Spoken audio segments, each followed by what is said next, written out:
अब बताएं, आवाज, स्क्रीन और कैमरा सबको क्लियर है? मैं मैसेज कर दूं ग्रुप में कि क्लास जो है वो स्टार्ट हो गई है, आप लोग आ जाएं। इससे पहले ना टेक्स्ट की क्लास होती है, वो क्लास 1 घंटे 14 मिनट समथिंग सेकंड की थी। वो क्लास वाइंड अप हुई है, साथ ही मैंने ये ऑन करनी होती है, बट ऑन करने में पिछली वीडियो प्रोसेस होने में टाइम लग रहा था, इसलिए लेट हुए हैं। ठीक है,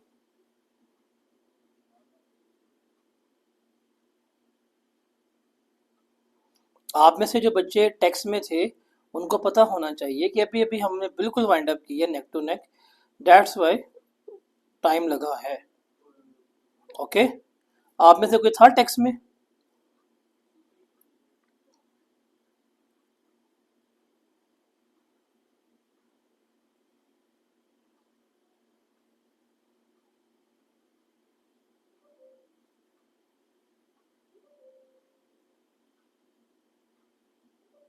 आपके दोस्त थी, फोत हो गई है, दुआ कर लें। चलें जी, तो कैसे हैं आप लोग?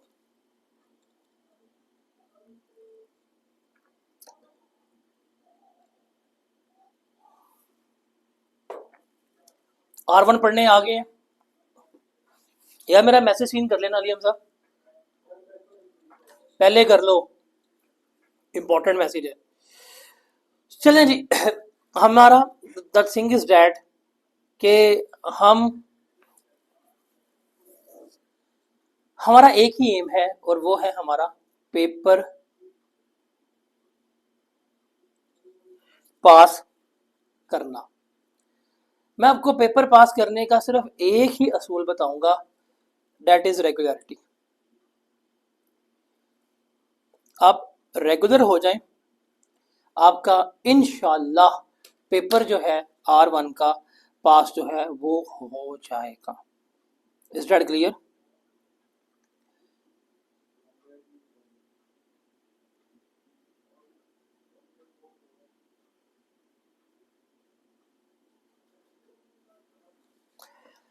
अब कहानी का आगाज करते हैं। तो मैं आपको बता देता हूँ कि अभी हम कहानी अपनी आगाज करेंगे नॉन करंट एसेट से, जो बेसिकली हमने देखना है, जो हमारा प्रॉपर्टी प्लांट एंड इक्विपमेंट है, हम वो डिस्कस करेंगे। टारगेट जो है इसका गालिबन 12 लेक्चर्स में हमने इसको कवर करना है A to Z with past papers. इसके बाद मैं आपको लेकर मूव कर दूंगा that is statement of changes in equity में।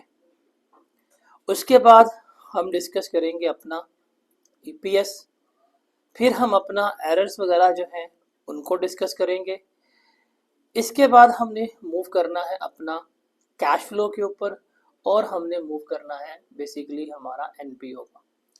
जब हमारा ये सारा एरिया हो जाएगा, जब हम अपना ये वाला सारा एरिया कंप्लीट कर लेंगे, देन हम एंड पे जाके डिस्कस करेंगे जो हमारे अकाउंटिंग स्टैंडर्ड है, IS 20 हो गया, 40 हो गया, जिसको कह सकते हैं आप लोग 36 हो गया, 23 हो गया, ये हम बाद में डिस्कस करेंगे। जो हमारा मोस्ट प्रॉब्लमेटिक एरिया है, जो सबसे ज़्यादा जो है, जो हमारा प्रॉब्लमेटिक एरिया है, हमने क्या करना है, हमने सबसे ज़्यादा उस एरिया के ऊपर काम करना है। अगर आपका ये वाला एरिया जो है वो स्ट्रॉन्ग हो गया, आपका पेपर जो है वो क्या हो जाएगा, इंशाल्लाह पास जो है वो हो जाएगा। एक चीज़ आपने डे 1 के ऊपर ही याद रखनी है कि from now every Saturday is your test day. आपने क्या करना है, हर सैटरडे अपना टेस्ट जो है वो देना है। हम एक महीने में, हम एक हफ्ते में 5 टॉपिक पढ़ें, सब टॉपिक्स पढ़ें, वट एवर जो भी करें, एवरी सैटरडे जो है वो आपका क्या होना चाहिए, वो आपका टेस्ट डे होना चाहिए। जितना हम पढ़ेंगे, जितना हम सीखेंगे, वो आप क्या करेंगे, वो आप हर सैटरडे को आप उसका टेस्ट जो है वो दे रहे होंगे। आपने बस मेरे साथ रेगुलर रहना है, regular in classes, regular in lectures. आपका पेपर जो है वो इंशाल्लाह पास हो जाएगा। आपको बेशक टेस्ट में 1 सवाल आता है, बेशक टेस्ट में आपको हाफ सवाल आता है, आप लोगों ने घबराना बिल्कुल भी नहीं है। आपका पेपर जो है वो पास हो जाएगा। स्टार्टिंग पे आप सवाल करेंगे, आपसे सवाल नहीं होंगे, प्रॉब्लम फेस होगी, टेस्ट नहीं होगा, कुछ नहीं होता। आप यहाँ पे 100 दफ़ा टेस्ट फेल कर दो, कोई मसला नहीं है। लेकिन आई कैप में जो है वो आपने फेल नहीं करना। आई कैप में आपने कभी भी ऐसा रिस्क नहीं लेना। प्रॉब्लम होती क्या है बच्चों की, जब हम आई कैप में जाते हैं हमसे वहाँ पे पेपर हमारा अटेम्प्ट ही नहीं होता। जब हमारा वहाँ पे पेपर अटेम्प्ट नहीं होता तो फिर हम क्या करते हैं, फिर हम अल्टीमेटली जो है वो सफ़र कर रहे होते हैं। तो हमने उस 3 घंटे 15 मिनट की तैयारी जो है वो आज से करनी है। बिकॉज आई कैप ने नहीं पूछना कि आपकी पहली अटैम्प्ट है, दूसरी अटैम्प्ट है, तीसरी अटैम्प्ट है, चौथी अटैम्प्ट है, आपने किससे पढ़ा किससे नहीं पढ़ा। आई कैप ने आपको जज किससे करना है, आई कैप ने आपको जज करना है आपकी 3 घंटे 15 मिनट की परफॉर्मेंस से। तो जो आपकी 3 घंटे 15 मिनट की परफॉर्मेंस है ना, वो बड़ी इंपॉर्टेंट होनी चाहिए। आपने उसके ऊपर जो है वो क्या करना है, काम करना है, आपने उसके ऊपर अपनी वर्किंग जो है वो करनी है। अब हमारे पास मल्टीपल टाइप्स ऑफ स्टूडेंट्स हैं। कुछ वो हैं जो पहले पढ़ चुके हैं, कुछ वो है जो बार बार पढ़ चुके हैं, जो पास हो रहे हैं, जो फेल हो रहे हैं। सर एक चीज़ सिर्फ आप मेरे कहे हुए मान लें, आपकी पहली अटैम्प्ट है, वेल एंड गुड, कोई मसला ही नहीं है। लेकिन अगर आपकी सेकंड अटैम्प्ट है या मल्टीपल अटैम्प्ट है, एक गुजारिश है, आप लोगों ने अपने रजिस्टर्स जो है वो नहीं देखने, आप लोगों ने पिछला कुछ भी नहीं देखना। Take your attempt as a first attempt, उसी तरह मेहनत करें जिस तरह आप क्या कर रहे हैं, आप फर्स्ट टाइम कर रहे हैं। यकीन माने आप उतनी एफर्ट से करेंगे, आपका पेपर इंशाल्लाह पास हो जाएगा। टेक न्यू रजिस्टर, कोशिश करें, टेक न्यू बुक्स, और आपने क्या करना है, लेके चलना है। जो रिपीटर हजरात होते हैं ना, उनके लिए सबसे मुश्किल काम जो होता है वो ये है कि जब वो पढ़ने बैठते हैं इनको लगता है कि यार ये टॉपिक तो हमें आता है, ये टॉपिक तो हमने किया हुआ है, ये टॉपिक जो है वो हमने कर लेंगे। ये जो अप्रोच होती है ना, ये जो आपका एटीट्यूड होता है, अनफॉर्चुनेटली आपको यही मरवाता है।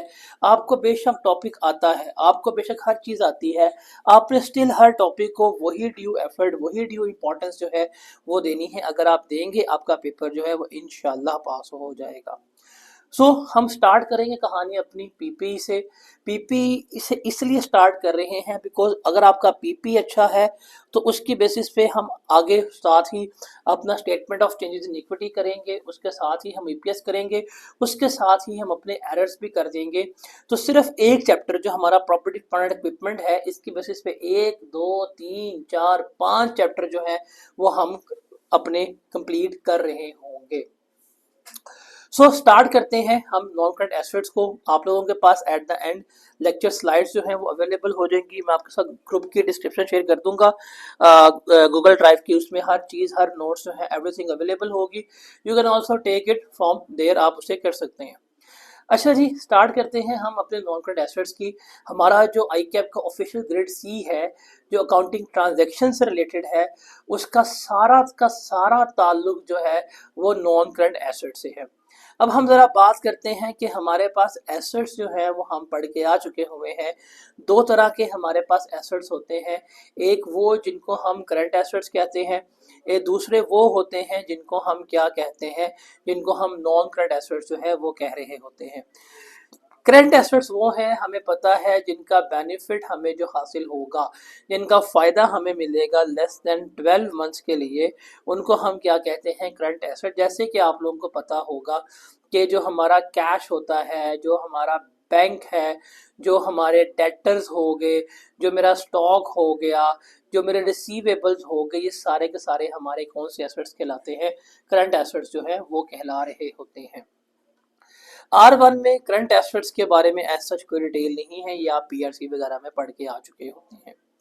नॉन करंट एसेट्स जो है इसकी तफसील हमारे R1 में शामिल है।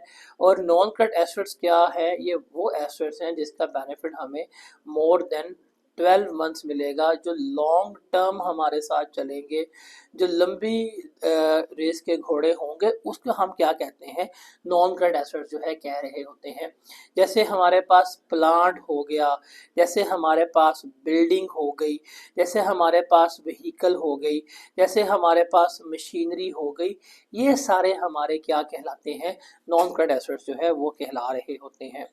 हमने अब सारे डिस्कशन जो है वो इनके बारे में करनी है।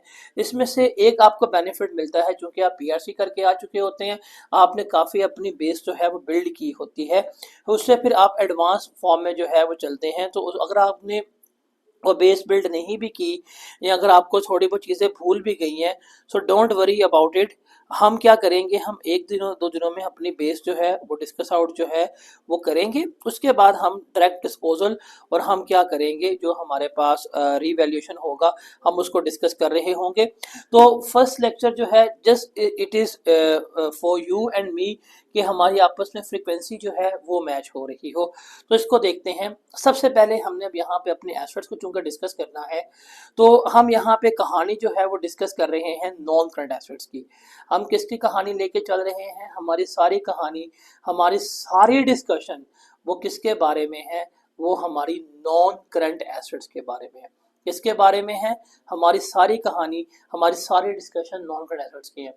अगर हम बात करें हमारे पास नॉन करंट एसेट्स का, तो हमारे पास दो तरह के एसेट्स जो हैं वो आएंगे। एक हमारे पास वो हैं जिनको हम कहते हैं इनटैंजिबल एसेट्स, और दूसरे हमारे पास कौन से होंगे, टैंजिबल एसेट्स। इनटैंजिबल एसेट्स वो हैं जिनकी कोई फिजिकल एग्जिस्टेंस नहीं है, जिनको हम टच नहीं कर सकते, जिनको आप छू नहीं सकते। मैं आप लोगों को नजर आ रहा हूँ, मैं आप लोगों को स्क्रीन के ऊपर नजर आ रहा हूँ, आप मुझे हाथ लगा सकते हैं, ला के बखाओ ताटी ऐसी तैसी, लाओ हाँ हाथ लगाओ। बट मैं आप सामने हूँ, एग्जिस्ट कर रहा हूँ, बट आप मुझे हाथ नहीं लगा सकते। ये सॉफ्टवेयर है, मैं भी सॉफ्टवेयर इस्तेमाल कर रहा हूँ, मैं भी अपने आप को हाथ लगा, हाँ मैं अपने आप को हाथ लगा सकता हूँ, हाँ मैं लगा सकता हूँ, आप नहीं लगा सकते। बट हम इस सॉफ्टवेयर को जो है, जो रिले कर रहा है, ये एसेट है, खरीदा हुआ है। बट ये कौन सा है, ये हमारा इनटैंजिबल एसेट्स है।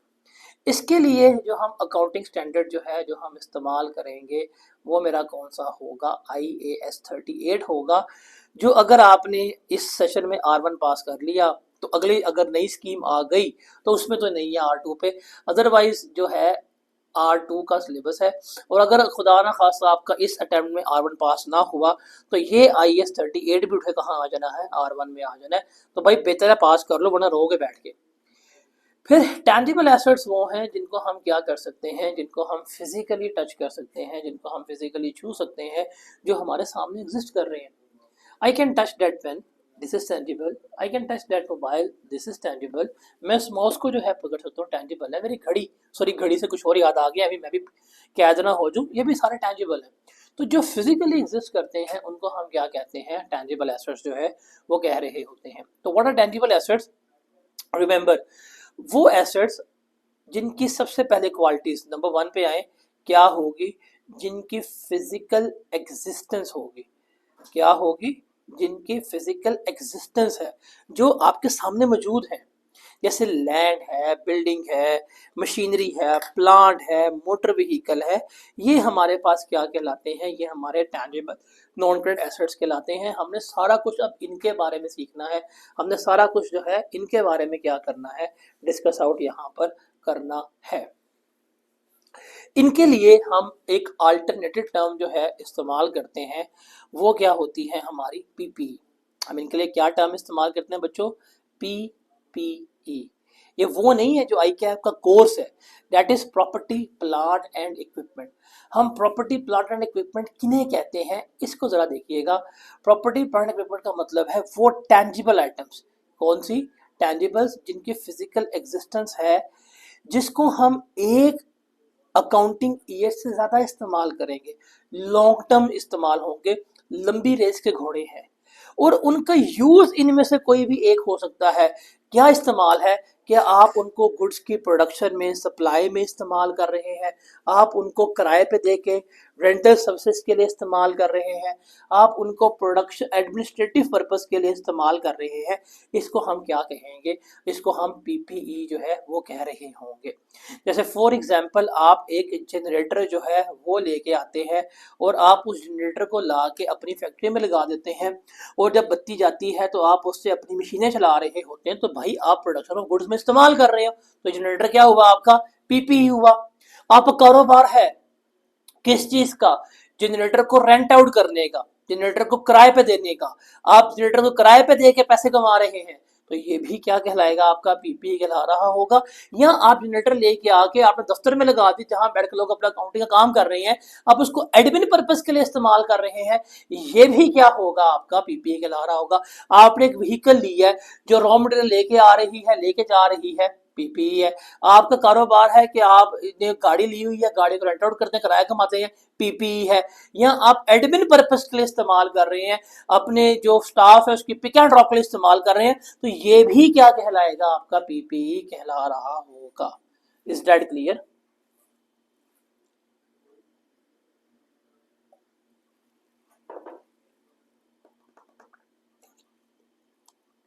जल्दी बताएं, शाबाश,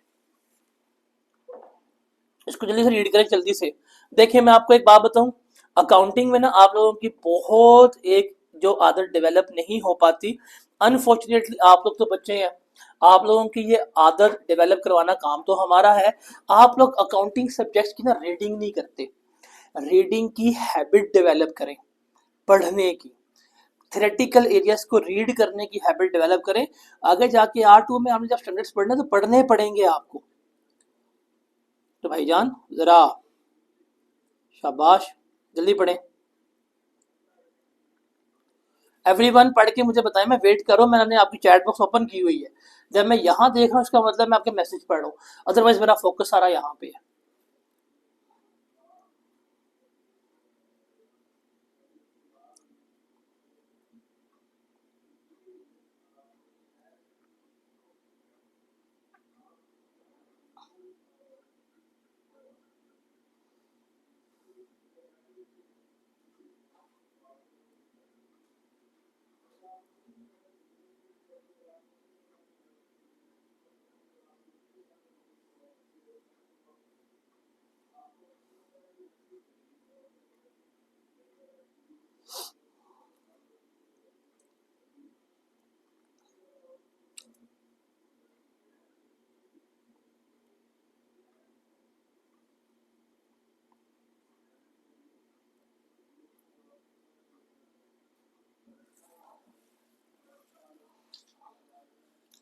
क्लियर है ये? अब हमें एक चीज जो है, जो हमें सीखनी है, कि हमें नॉन करंट एसेट्स और इन्वेंट्री में डिफरेंस जो है उसका पता करना है। टोयोटा, क्या काम है टोयोटा का? क्या करता है टोयोटा? कार्स बनाता है। उसका बिजनेस क्या है? कार्स बनाना है। उनका कारोबार क्या है? कार्स बनाना और उनको सेल करना। तो टोयोटा के लिए क्या होगी, ये इन्वेंट्री होगी। क्या होगी? इन्वेंट्री। उनमें डील कर रही है, उनकी प्रिंसिपल बिजनेस आइटम जो है वो क्या है, तो यही है। मलक रियाज, बहरिया टाउन, घर बना के बेच रहे हैं। हाउस क्या है इनके लिए? इन्वेंट्री है। क्या है? इन्वेंट्री है। आपने एक शायद नाम सुना हो कैटरपिलर का, जिसका कैट लिखा होता है, बड़ी बड़ी मशीनरी बनाते हैं, बुलडोजर बना दिए, क्रेने बना दी। इनके लिए ये बड़ी बड़ी हैवी मशीनरी है, क्या है? इन्वेंट्री है। ये इनका प्रिंसिपल लाइन ऑफ बिजनेस है, इसमें कारोबार कर रहे हैं, इनको बेचते हैं, इनके बेचने से पैसे कमा रहे होते हैं। इनको हम क्या कहते हैं? इन लोगों को, इन चीज़ों को हम इन्वेंट्री कहते हैं। एसबीआई, एसबीआई कॉलेज है, ये भी जाते हैं, इन्होंने भी कार खरीद के रख ली है, बट ये कार खरीद के खुद इस्तेमाल कर रही है, ये नहीं बेच रहे। तो इनके लिए कभी भी इन्वेंट्री नहीं होगी, बल्कि क्या होगा, नॉन करंट एसेट होगा। इन्होंने जनरेटर लेके रखा हुआ है, इनके लिए क्या है? एसेट है। इन्होंने जो है वो बिल्डिंग ले ली है, इनके लिए बिल्डिंग जो है वो क्या कंसिडर होगी? एसेट खरीदने होगी। तो सर जिसमें आप जो इस्तेमाल कर रहे हैं, इस्तेमाल करने की वजह से जिसके आपको इन्फ्लोज हासिल हो रहे हैं। आप कार इस्तेमाल कर रहे हैं, आपको बेनिफिट मिल रहे हैं। जनरेटर इस्तेमाल कर रहे हैं, बेनिफिट मिल रहे हैं। बिल्डिंग इस्तेमाल कर रहे हैं, जिसके बेनिफिट्स आपको इन्फ्लो हो रहे हैं, वो आपका नॉन करेंट एसेट है। और जिसमें डील कर रहे हैं, जिनको खरीद रहे हैं, जिनको बेच रहे हैं, जिनको खरीद रहे हैं, बेच रहे पैसे कमा रहे हैं, वो क्या कहलाते हैं? आपकी इन्वेंटरी कहला रही होती है। Is that clear?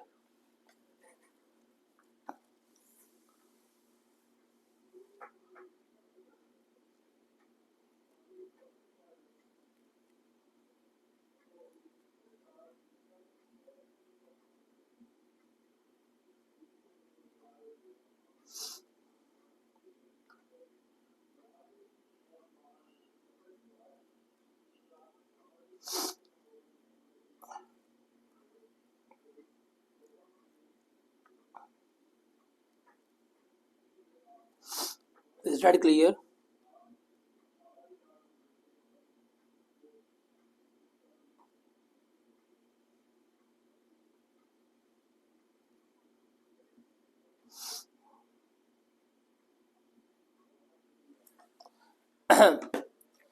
आपके सामने है, रीड करें, जल्दी से बताएं।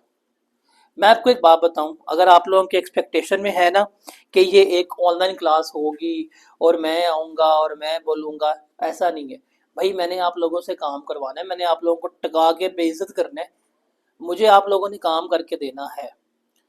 आप करें, बताएं, शाबाश, जल्दी से बताएं, रीड करें। बताना है कौन सी पीपी है और कौन सी पीपी नहीं है।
इन्वेस्टमेंट प्रॉपर्टी का मैंने कहीं पे जिक्र किया है? जब मैंने कुछ का जिक्र ही नहीं किया तो आप खुद से ये चीज़ें क्यों रिज्यूम करते हो? जो सवाल है वो बताएं ना। आई कैब यही तो आप लोगों को फेल करता है। भाई मैंने पूछा ही नहीं, मुझे क्यों बता रहे हैं? हमने कहाँ पढ़ा है इन्वेस्टमेंट प्रॉपर्टी? कहीं पे पढ़ा है हमने? बताएं मुझे, क्या हमने अभी तक कहीं पे पढ़ा है इन्वेस्टमेंट प्रॉपर्टी का वर्ड? बताएं। तो फिर क्यों इस्तेमाल कर रहे हो? ऐसे नहीं करते। जो चीज़ पूछी जाए सिर्फ वही, उस हद तक ही जवाब देना है आपने। ये चीज़ याद रखिएगा। जो चीज़ पूछी जाए वही जवाब देना है आपने।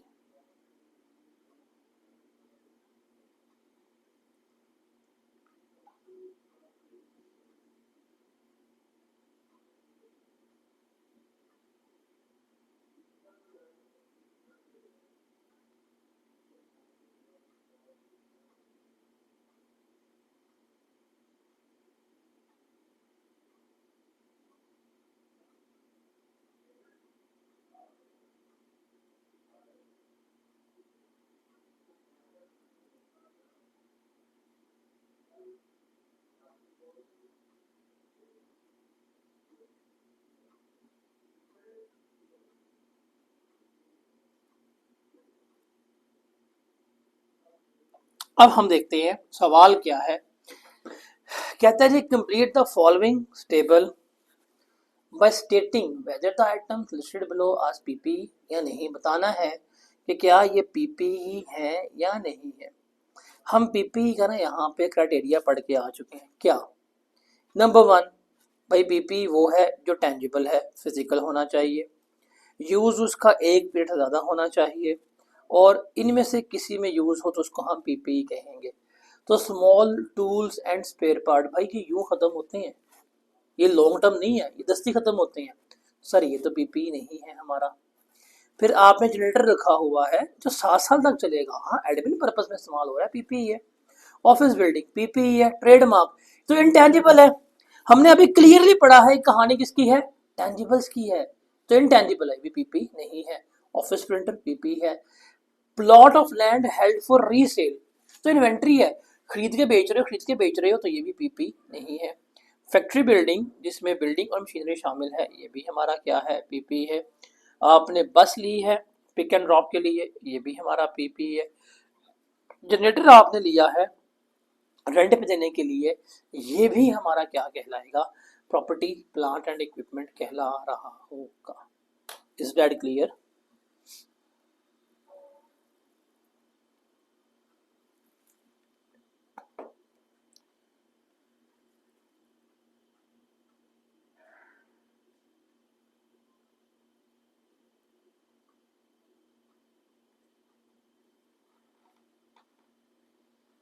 अब उसके बाद है हमारे पास एक कंसेप्ट के जो हमारे एक्सपेंसेस हैं,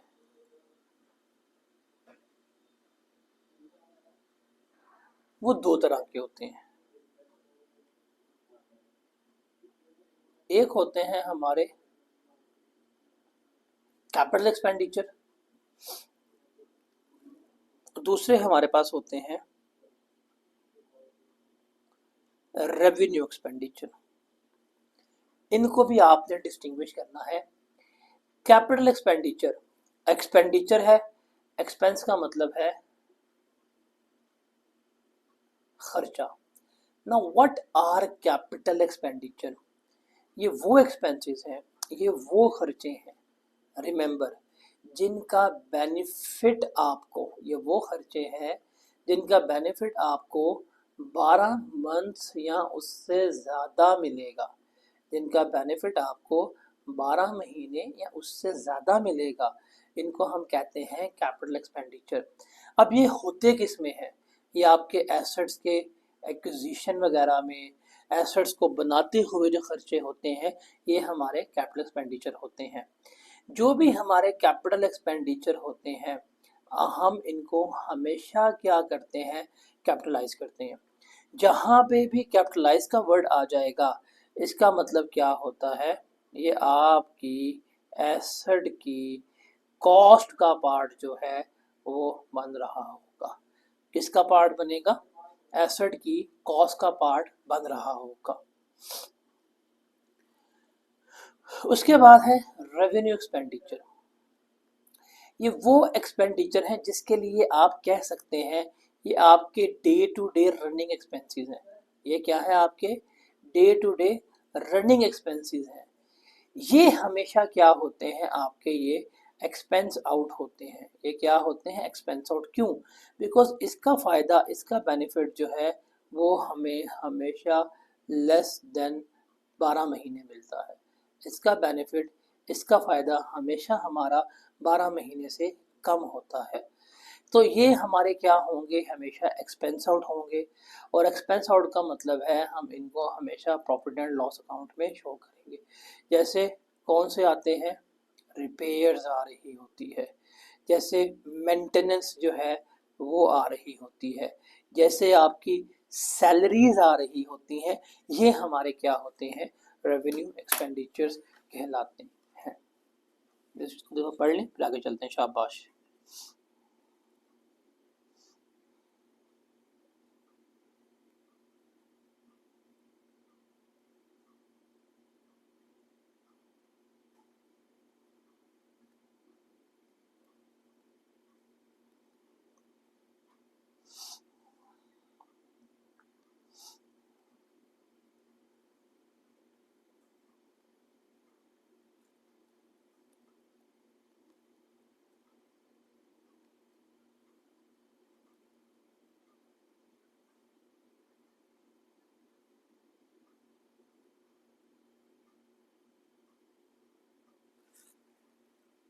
पढ़ लिया।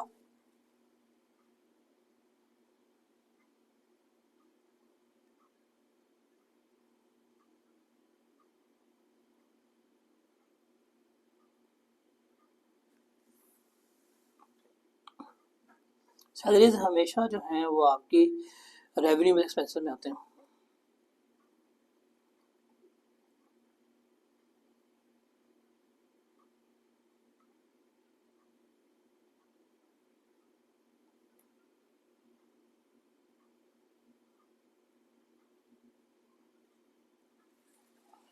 अब आगे चलते हैं आगे। अब सवाल है कि हमने अपना एसेट जो है वो खरीद लिया। क्या किया हमने, अपना एसेट जो है वो खरीद लिया है, तो उसकी अब हमने कॉस्टिंग करनी है कि क्या होगी और किस तरह से हम अपने एसेट को लेकर चल रहे होंगे। एक सेकेंड।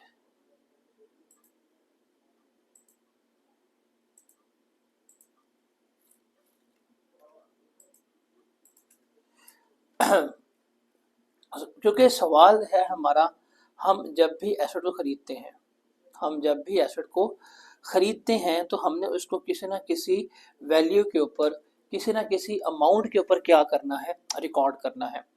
तो कहानी की आगाज़ होती है कि जब भी हम एसेट्स को बाय करेंगे, हम जब भी एसेट्स को खरीदेंगे, तो जो हमारी इनिशियल मेजरमेंट होगी, जो हमारी इनिशियल मेजरमेंट इनिशियल मेजरमेंट के मतलब है कि इब्तदाई तौर के ऊपर हम एसेट को किसके ऊपर रिकॉर्ड करते हैं।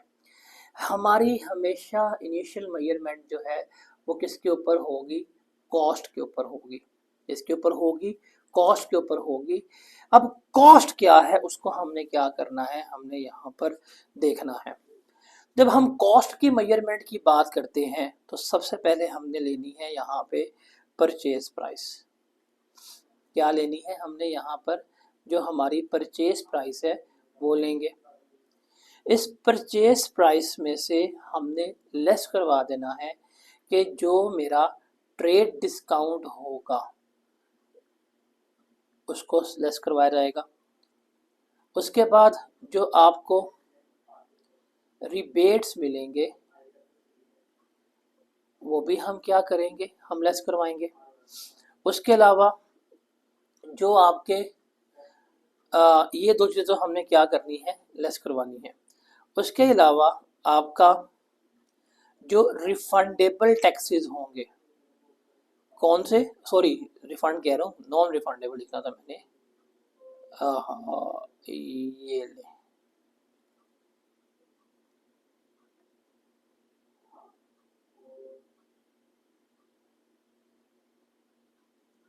जो आपके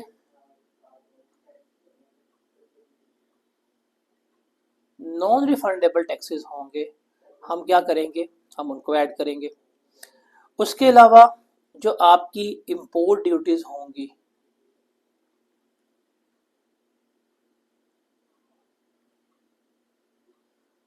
आप उसको भी क्या करेंगे, ऐड करेंगे।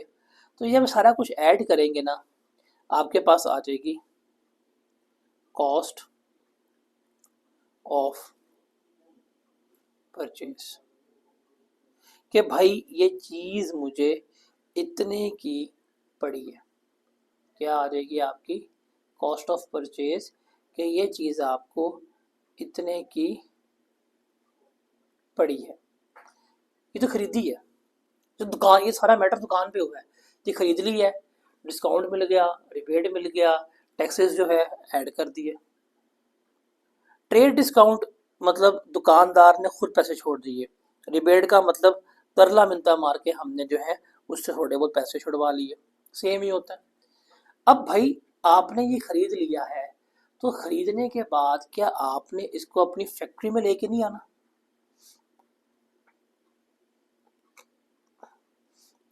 तो बेसिकली होता क्या है, हम लेते हैं, हमारे पास जब भी हम इनको बाय करते हैं, जब भी हम इन्हें खरीदते हैं, हम लेते हैं अपनी परचेज प्राइस, इसमें हम ऐड करते हैं डायरेक्टली एट्रीब्यूटेबल कॉस्ट। तो जो वैल्यू आती है मैं उसके ऊपर लेके रिकॉर्ड करता हूँ।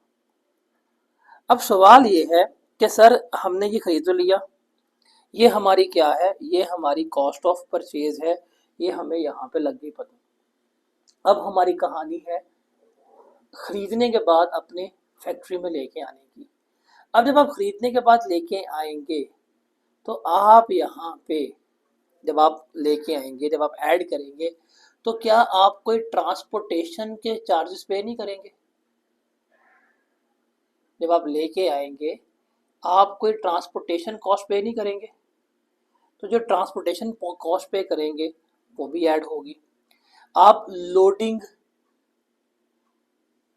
आप अनलोडिंग के चार्जेस जो है वो पे करेंगे। अगर आप एक मशीन लेके आए हैं, सर मशीन ट्रक के ऊपर जब आएगी तो ट्रक में रखवाने के लिए बंदे थोड़ी आएंगे, आप क्रेन मंगवाएंगे, आप क्रेन को लाएंगे, वो मशीन को उठाएगी, ट्रक पे रखेगी, ट्रक आपके पास आएगा, ट्रांसपोर्टेशन जो है आप उसको लेके आएंगे, फिर आपके यहाँ पहुंच जाएगी, आप फिर क्रेन लगाएंगे, ट्रक से उठाएगी, रखेगी। ये भी जो है आपके क्या होंगे, ऐड होंगे। उसके अलावा आपके जो कॉस्ट ऑफ साइड प्रिपरेशन है वो भी क्या है, ऐड होगी। अब मुझे बताएं, आपने एक मशीन खरीदी और आपने उस मशीन को जहां पे ला के लगाना है, भाई वहां पे आप कोई रैम्प बनाते हैं, कोई स्टेज बनाते हैं, कोई कंस्ट्रक्शन करते हैं, वो भी चीज़ जो है वो खर्चा किसके लिए हो रहा है, मशीन के लिए ले रहा है, वो भी ऐड होगा। उसके अलावा आप कोई प्रोफेशनल हायर करते हैं, वो बंदा आता है, वो आपको आके बताता है कि भाईजान ये मशीन है, इस तरह चलानी है, आप उसको प्रोफेशनल फ़ी पे करते हैं, वो भी ऐड होगी। आप आर्किटेक्ट वगैरह जो है आप उसको फ़ी वगैरह पे करते हैं, वो भी क्या होगी, इसमें आप क्या कर रहे होंगे, ऐड कर रहे होंगे। उसके अलावा उसके अलावा जो आप कह सकते हैं, जो आपके फ्री सैम्पलिंग वगैरह होगी, जो टेस्ट रन होगा, जो उसका खर्चा होगा, आप सैंपल्स वगैरह बनाएंगे, मशीन चलाएंगे, जो मशीन की रनिंग कॉस्ट होगी आप वो भी ऐड करेंगे। जब ये सारे खर्चे आपके हो जाएंगे तो आप इनको टोटल करेंगे, जो ये टोटल आएगा ये आपके पास क्या कहलाएगी, ये आपके पास वो कॉस्ट कहलाएगी जिसके ऊपर आपने मशीन को रिकॉर्ड करना है। ये जो मैंने लाल रंग से लिखा है ना, ये वाला, इसको हम कहते हैं, ये जो लाल रंग से लिखा गया है इसको हम कहते हैं डायरेक्टली, क्या कहते हैं, डायरेक्टली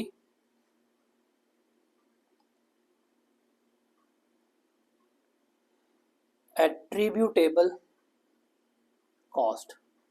क्या कहते हैं इसको हम, डायरेक्टली एट्रीब्यूटेबल कॉस्ट।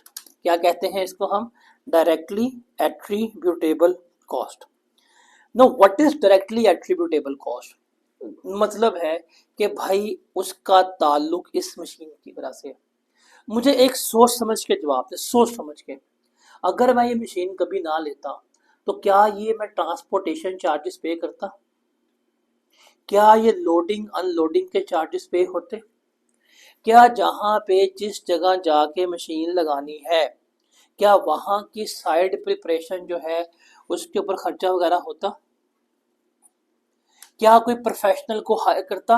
अब ये आर्किटेक्ट किसकी वजह से आया है, इस मशीन की वजह से आया है। ये जो रनिंग वगैरह हुई है, टेस्ट रन हुआ है, सैंपल बनाए हैं, खर्चा किसकी वजह से हुआ है, इस मशीन की वजह से हुआ है। आर्किटेक्ट किसकी वजह से आया, इस मशीन की वजह से आया। लोडिंग अनलोडिंग किसकी वजह से पे की है, मशीन की वजह से पे की है। ट्रांसपोर्टेशन किसकी वजह से पे की है, मशीन की वजह से पे की है। तो ये सारी डायरेक्टली एट्रीब्यूटेबल कॉस्ट है जिसका ताल्लुक इस मशीन की वजह से है। तो जो डायरेक्टली एट्रीब्यूटेबल कॉस्ट होगी, रिमेंबर ये हमेशा हमारे क्या बनेगी, एसेट की कॉस्ट का पार्ट बन रही होगी। Is that clear?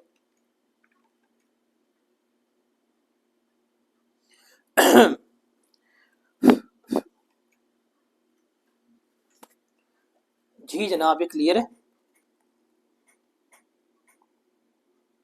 Refund taxes नहीं, रिफंडेबल टैक्सेस। रिफंडेबल टैक्सेस का मतलब है वो टैक्सेस जो आपको वापस मिल जाने हैं। वो कभी भी एसओडी कॉस्ट का पार्ट नहीं बनते।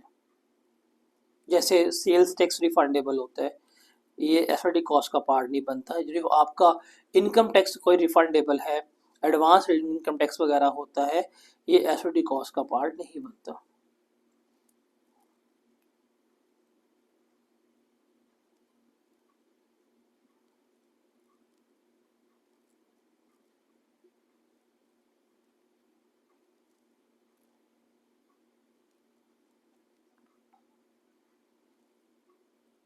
रिफंडेबल टैक्सेस अगर परचेज प्राइस में शामिल है तो हम लेस करवा देंगे, अगर नहीं शामिल तो हम इग्नोर करेंगे।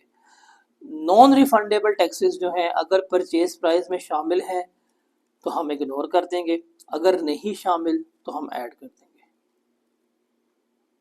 Is that clear?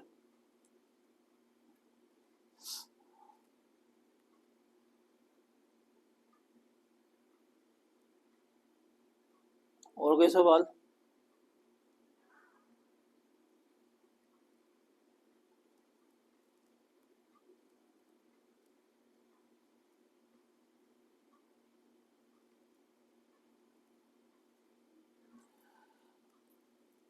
अगर परचेज प्राइस में, सुने ध्यान से, ये जो आपको परचेज प्राइस गिवन है, अगर परचेज प्राइस में रिफंडेबल टैक्सेस शामिल है तो हम उनको लेस करवा देंगे, बिकॉज वो नहीं होने चाहिए। और अगर परचेज प्राइस में रिफंडेबल टैक्सेस शामिल नहीं है, वो होने भी नहीं चाहिए, हम इग्नोर कर देंगे। अगर परचेज प्राइस में नॉन रिफंडेबल टैक्सेस शामिल हैं, वो हकीकत में ऐड होने चाहिए और वो ऐड ही है, हम कुछ भी नहीं करेंगे, हम इग्नोर कर देंगे। लेकिन अगर परचेज प्राइस में वो शामिल नहीं है तो हम क्या कर देंगे, इनको ऐड कर रहे होंगे। Is that clear? Now read this और लेट मी नो, फिर हम आगे चलते हैं जल्दी से।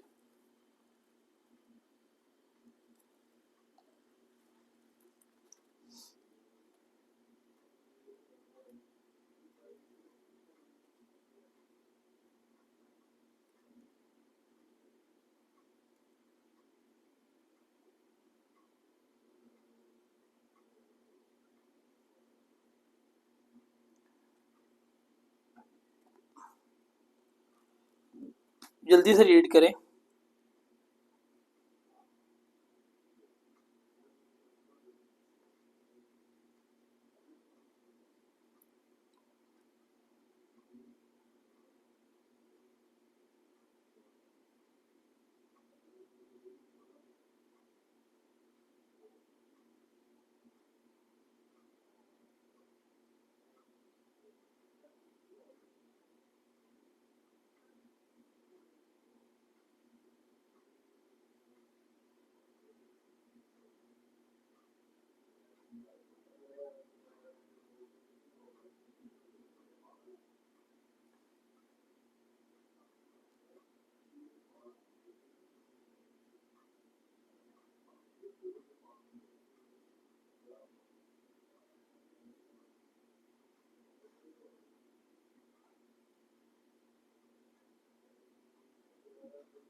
लेबर की सैलरी फिक्स है, लेबर ना भी काम करता उसको पैसे मिलने मिलने थे, तो ये तो उसकी कभी भी डायरेक्टली एट्रीब्यूटेबल कॉस्ट नहीं है। हाँ, आप एसेट के लिए लेबर लेके आए हैं, वो एसेट का काम हो गया, लेबर फारग हो गया, तो ये डायरेक्टली एट्रीब्यूटेबल कॉस्ट है। ये होती है सर्वेयर फी, आप सर्वेयर को पैसे जो है वो पे कर रहे होते हैं फॉर दैट पर्पस। यदि आप सर्वे करते हैं मशीन चलनी चाहिए, नहीं चलनी चाहिए, उसके लिए।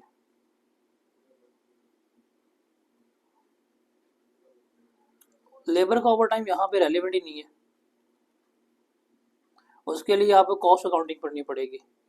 फ्रेट कहते हैं किराए को।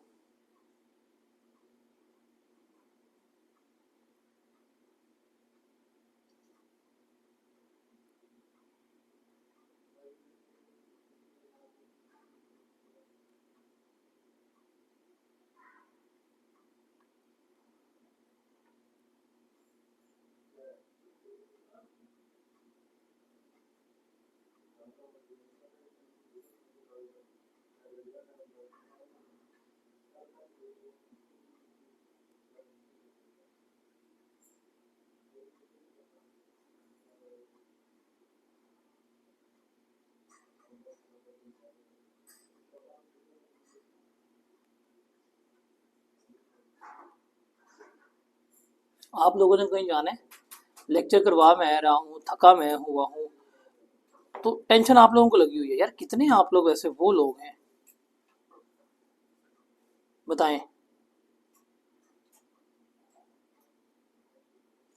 आप बैठे हुए हैं, मैं सुबह का क्लासेस करा रहा हूँ, सुबह 10 बजे से, और बैक टू बैक क्लासेस हैं। मैंने तो R1 का लेक्चर सबसे एंड पे रखा इसलिए था कि मैं इसको जितना चाहूँ एक्सटेंड कर लूँ।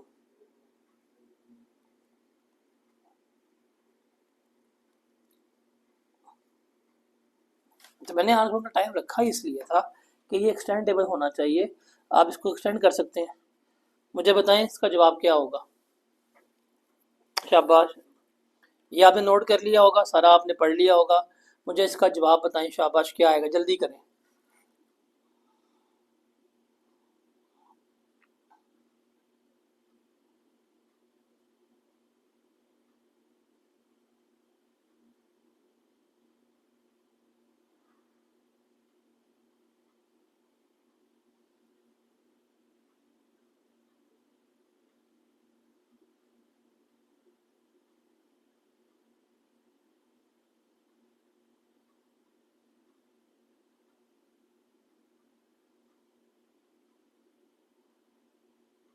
$50,300। ओके, बाकी बच्चे भी बताएं, शाबाश।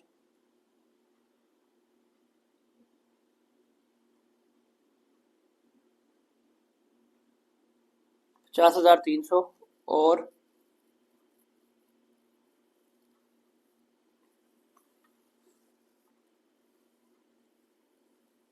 एवरीवन शुड कैलकुलेट भाई। आप लोग मेरे वलीमे पे नहीं आए हुए कि आपस बैठे हुए, हाँ अच्छा लग रहा है, ये कर रहे हैं, वो कर रहे हैं, काम करो। बस 2 बच्चे क्लास ले रहे हैं, जल्दी बताएं क्या जवाब आया है। 50,300, 46,900, 50,300, 46,900, वाह, 2 जवाब हो गए हैं, वाह।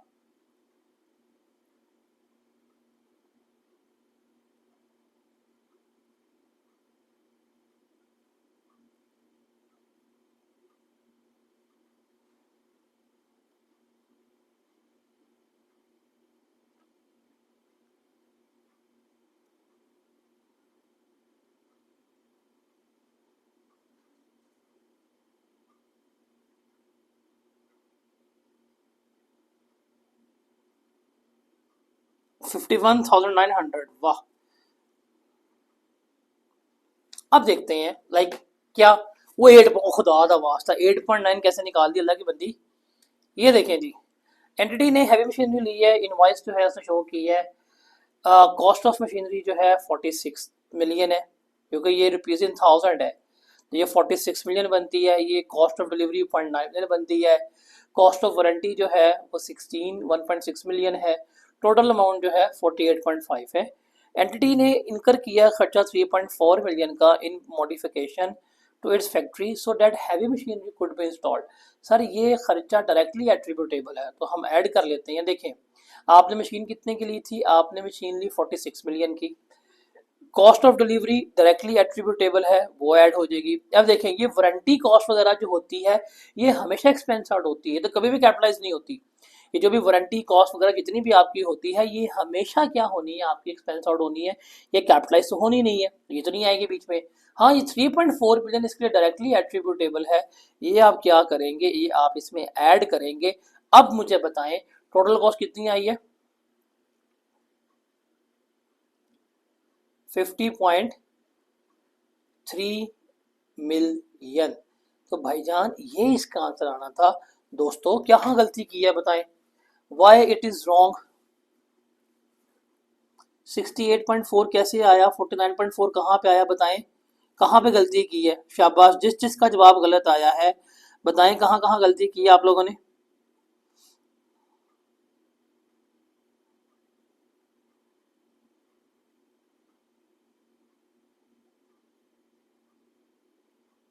दोस्तों ऐड नहीं किया एवरीवन, जिन जिन ने जवाब गलत किया। देखिए मैं आपको बताता हूँ, आपके पास टाइम जो है वो सितंबर तक है। 31 अगस्त तक जितनी गलतियां करनी है करो, कोई मसला नहीं है, इश्यू ही नहीं है। लेकिन आई कैप में गलती नहीं करनी, यहाँ पे गलती करें और यहाँ पे गलती करके सीखें। आप लोग यहाँ पे वो नहीं करना कि जी आप हेजिटेट कर रहे हैं, आप शर्मो शर्मी में बैठे हुए हैं, भाई ऐसा कोई सीन नहीं है। यहाँ पे आप 1000 गलतियां करेंगे, आपको 1000 गलतियां माफ है। 1000 गलतियां करेंगे, 1000 गलतियां जो है आपको माफ होंगी। आई कैप में गलती नहीं करनी, ये गलती गलती से भी आई कैप में नहीं करनी, वहां पे गलती की माफी नहीं मिलेगी आपको। सो यहाँ पे आप सीखने के लिए बैठे हुए हैं, आप लोग परफेक्ट थोड़ी हैं जो आप लोग कहें जी हमारी गलती हो गई है अब बेइज्जती होगी वट एवर। भाई कोई परफेक्ट नहीं है, अगर आपकी गलती है दूसरों का ठीक है, कल को माइट भी उनका गलत हो आपका ठीक हो, तो गलतियों से नहीं घबराना। हाँ अब आपकी मिस्टेक हुई है, उस मिस्टेक को आइडेंटिफाई करें कि आइडेंटिफाई करने के बाद कहाँ पे किसका क्या एरर हुआ था। अगर आपको आपका एरर समझ आ गया है तो फिर मुझे बताएं, अगर किसी को उसका एरर समझ नहीं आया फिर मुझे आप बताएं, मैं उसको एक्सप्लेन कर देता हूं। अगर किसी को उसका एरर जो है वो समझ नहीं आया बताएं जी, शाबाश।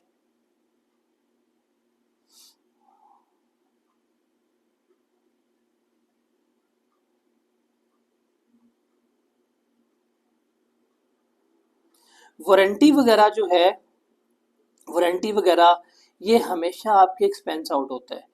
वारंटी हो गया, क्लीनिंग कॉस्ट हो गई, ये सारी हमेशा क्या होती है आपकी एक्सपेंस आउट होती है, इससे आप कैपिटलाइज नहीं करते। बस सिंपल सा है, आपने याद रखना है, ठीक है।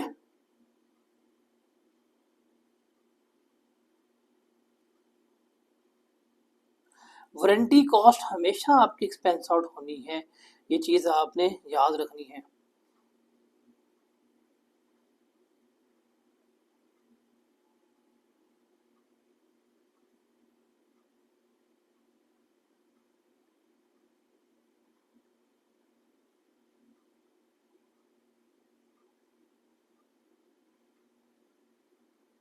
क्लियर है।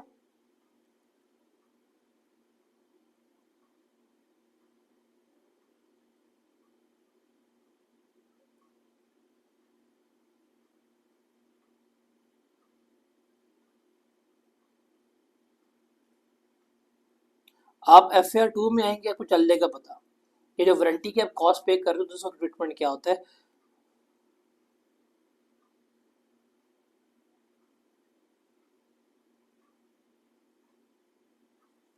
आप R2 में आ जाओ सही, ठीक है जी। फिर हम यहाँ पे इसको आज के लिए वाइंड अप करते हैं।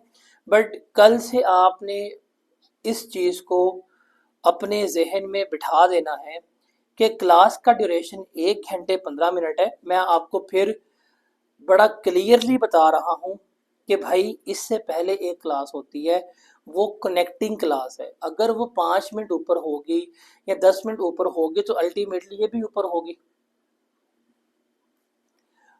ऐसा थोड़ी हो सकता है कि मैं बीच में कंसेप्ट जो है वो वाइंड अप कर दूं को, ठीक है अगली क्लास हो गई है, तो आपके पास 5-6 मिनट का मार्जिन होना चाहिए। अब वो बच्चे जो टेक्स्ट पढ़ रहे हैं, जो बच्चे R1 पढ़ रहे हैं, उनको पता है कि अगर हम वहां पे टॉपिक खत्म करेंगे फिर ही हम यहाँ पे हैं, जब बीच में टॉपिक छोड़ दूंगा मैं। तो इसलिए R1 की क्लास सबसे मैंने एंड पे रखी इसलिए थी कि मेरे पास क्लास को एक्सटेंड करने का मार्जिन होना चाहिए, मुझे आपको पेपर पास कराना है। तो आज तो मैंने आप सबके एक्सक्यूजेस जो हैं वो देख ली हैं, बट फ्रॉम टुमारो अगर किसी ने मुझे कहा ना जी आप वाइंड अप कर दें बस कर दें, तो मैंने जाना है पार्टिसिपेंट के ऊपर और मैंने आपको क्लास से रिमूव कर देना है। आप लोग पेपर पास करने बैठे हैं दोस्तों, बैंड मेरी बजी हुई है, सुबह का मैं 10 बजे का पढ़ा रहा हूँ, 10 बजे की क्लास है पहली R2 की। बैंड मेरी बज गई है, थक आप गई है, तो इस ऐसे ना किया करें। कल से ना आप लोग चाय वगैरह पिए, चाय वगैरह साथ रखें और बैठे पढ़ा करें, ठीक है। कल हम फिर डिस्कस करेंगे सब्सिक्वेंट एक्सपेंडिचर्स को, रिपेयर्स को, और फिर कल हम बेसिक डेप्रिसिएशन के मेथड्स जो है उनको डिस्कस आउट करेंगे। आपकी क्लास की ऑफिशियल ड्यूरेशन 1 घंटा 15 मिनट है। मैंने आपको घड़ी के हिसाब से 1 घंटे 15 मिनट पढ़ाना है। This is the first and this is the last class जो मैं आपके कहने पे जल्दी वाइंड अप कर रहा हूँ। Got it? ठीक है जी, इंशाल्लाह कल मिलते हैं हम। कल हम डेप्रिसिएशन के मेथड्स जो हैं कल हमने वो स्टार्ट इंशाल्लाह करने हैं, ताकि हम परसों जो है अपना रीवैल्यूएशन की तरफ मूव कर सकें। मेरा टारगेट है कि मैं इस वीकेंड तक आपका डिस्पोजल जो है वो कंप्लीट करवा दूं, ताकि सैटरडे को आपका basics of depreciation and disposal का टेस्ट भी हो जाए। मिलते हैं इंशाल्लाह कल। अल्लाह हाफिज़।